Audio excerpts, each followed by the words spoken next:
Good morning friends, जय जगन्नाथ। काली थिला सोमवार सोमवार सह बौल अमावास्या। सोमवार दिन आमर उपास न थाए किंतु शशुरंकर उपास थाए से सकाळु अरुआ ही रोषे हबार थिला। बेसी एबे सकाळु किछि काम रहउनी कारण पुअर स्कूल छुट्टी अछि सेति सकाळु ब्रेकफास्ट करी रोषे रे लागि पड़ले।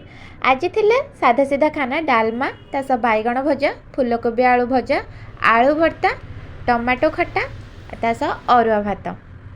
अरुआ मते बहुत खाया को भल लगे किंतु मो देहरे जाएनी, तथापि भी खाया को चेष्टा करे कारण सप्ताह गोटे दिन खाऊची।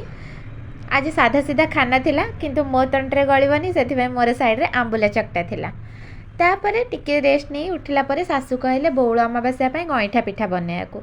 गईठा पिठा मु केबे भी बनेइबा जानिनी कि ता प्रोसेस जानिनी आ चाउल जंतणी मो द्वारा केबे हेबनी। से मामा को फोन करके बुझी केमती कौन हुए। मामा जो अनुसार कहते से अनुसार करने को बसती किंतु फास्ट टाइम ट्राए रे भी मोर चाउल जंतणीटे मो द्वारा ठीक ठाक होता।